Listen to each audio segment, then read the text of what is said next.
As the U.S. debates Roe v. Wade, China prepares itself for a major change to its abortion laws.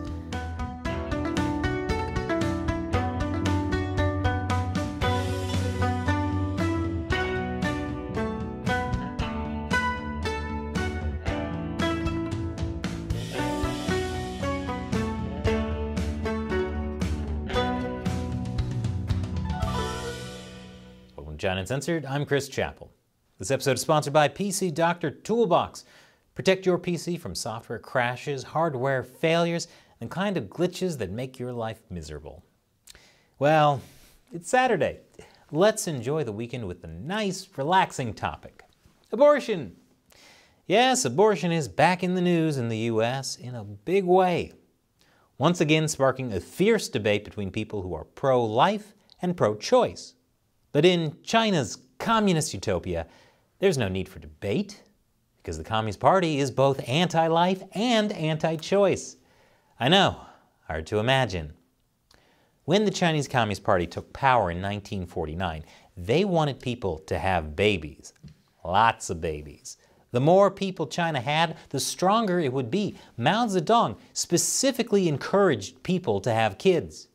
What better aphrodisiac is there than a brutal dictator telling you to multiply for the good of the country? Oh yeah, that puts me in the mood. The party even banned birth control. One reason was that Mao was concerned about nuclear war. In a 1957 speech, Mao said he wasn't afraid of nuclear war because with a Chinese population of 600 million people, even if half of them are killed, there are still 300 million left. I'm not afraid of anyone. Swell guy. What better aphrodisiac is there than wanting to pump out cannon fodder for ensuing nuclear war? Oh yeah, that puts me in the mood. But then by the late 1970s, the Communist Party got worried about having too many people. And so began the infamous one-child policy in the 1980s. There were exceptions, but for the most part, Chinese citizens were only allowed to have one child. But how do you enforce that? Well, by monitoring women's menstrual cycles. In rural settings, a woman would probably be grouped together with a set of households and come under what they call a cluster leader, somebody who sort of monitors the progress in fertility. In the cities, your menstrual cycle would be tracked by your work unit, and since everyone worked for the state, the Communist Party knew your menstrual cycle. Surely there's no way that system could be abused. Now, to make everything nice and bureaucratic, you had to apply for a birth permit to have a kid. It was basically a way for local governments to make money. So what happened after you had your one child? State-enforced birth control. Women would get an IUD inserted in their uterus. Now, you might ask, what if a woman refused? And I would say, you think this is a system where people have a choice? Anti-life, anti-choice, remember? That's basically the CCP's anthem. But here's the problem. China was using steel rings as IUDs because of their low cost. But they had a high failure rate. A lot of women got pregnant again anyway, even with the IUD. And if a woman got pregnant with a second child, she and her family would be slapped with huge fines, again a way for local governments to make money. And then the woman usually would be forced to get an abortion no matter how late in the pregnancy. In 2012, photos of this woman, Feng Jianmei, went viral after officials forced her to have an abortion when she was 7 months pregnant. One of the viral photos showed the dead body of her baby, which I'll spare you. After all, it is a Saturday. A documentary maker went to China to ask midwives about their experiences enforcing the one-child policy. She asked one midwife if she remembered how many babies she delivered. And she said, "I don't have the number of deliveries, but I do remember I did 50 to 60,000 abortions. And I counted that because I felt guilty." The thing that really made the midwife feel guilty?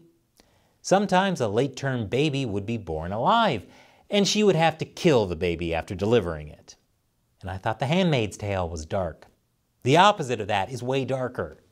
And that wasn't all. After the forced abortion was the forced sterilization. Here's what one gynecologist said about working during the one-child policy. Around 1984, the Communist Party in my country was cracking down on women who didn't have a tubal ligation. Women came to the hospital in numbers. All I did were tubal ligations, one after the other, from 8 a.m. until 6 p.m. for about 2 months. Now obviously, when faced with forced abortion or sterilization, some women chose to go into hiding. If that happened, officials would bulldoze homes and arrest family members until the women came forward. I don't know why they went to such great lengths to control their population. Just think about all that extra cannon fodder for nuclear annihilation. And if miraculously the woman managed to give birth, that child would technically be illegal. They wouldn't be given any identification or residency documents. They couldn't go to public school, couldn't get a normal job, couldn't even go to the doctor because China's healthcare system is run by the government. There are an estimated 6.5 million undocumented Chinese people in that exact situation. Through the one-child policy, the Chinese Communist Party brags that it prevented 400 million births.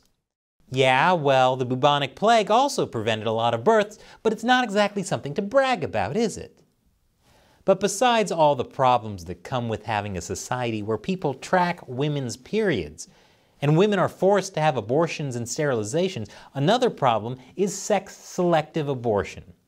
People tended to prefer boys for cultural reasons, meaning girls were often aborted. So much so that now, according to even Chinese state-run media, there are 30 million more men than there are women in China. Imagine all the problems that come with that. But one of the problems the Chinese Communist Party actually cares about is a demographic crisis. China's birth rate is now at a 61-year low. I'm surprised. Years of spying on women's periods and forcing women to have abortions and sterilizations have made people less eager to have kids. You'd think that would be the ultimate aphrodisiac. China will soon be a nation of old people. Not good for the economy.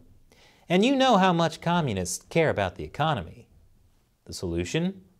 Continue to be anti-life and anti-choice, but in a different horrible way. More after this quick commercial break.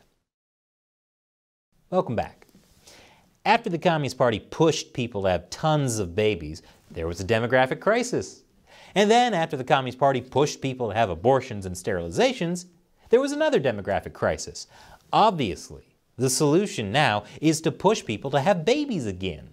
Surely this won't result in a demographic crisis, then eventually lead to abortions and sterilizations and another demographic crisis. Man, watching history unfold isn't fun when it's all reruns. Over the past several years, the one-child policy became a 2, then 3-child policy, with even cash and paid leave incentives. Because the party isn't just allowing people to have more babies, they desperately want people to have more babies. The problem now is a lot of people don't want even one. I can't imagine why, though. Whenever I'm on a red-eye flight and a baby behind me is kicking my seat and screaming for 4 hours straight, my thought is, I need to get me one of those. Party officials are warning that getting married and having kids was no longer a priority for younger generations, and that the costs associated with having just one child are significant enough to determine whether parents decide to have more children. By the way, for ethnic minorities like the Uyghurs, forced abortions and sterilizations are still the name of the game. Because the CCP is so racist, they don't even consider some ethnic groups to be good enough to be nuclear cannon fodder. So how much longer until the 3-child policy becomes a mandatory 3-child policy? I don't even want to imagine how that would be enforced.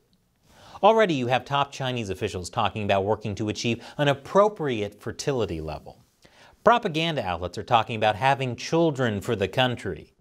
And hey, you know how officials were spying on women's menstruation? Well, why not get them involved in matchmaking too? A CCP dating site? That might be the most horrifying thing I've talked about in this episode, and that's saying something. Some are proposing the government should create a good matchmaking environment and encourage women aged between 21 and 29 to give birth during this optimal reproductive period. And now, after decades of forcing millions of abortions, the party is suddenly restricting abortions for non-medical purposes. This is not because the party made a terrible mistake before, no. This is all about promoting gender equality somehow. That's like saying you only ate the last slice of pizza in a show of solidarity with the trans community. One top comment on Chinese social media said, "The female body has become a tool. When the state wants you to bear a child, you must do it at all cost. When the state doesn't want it, you're not allowed to give birth even at the risk of death." Before the one-child policy ended, many clinics in China would advertise their pain-free abortions. Bye-bye pain, hello happiness.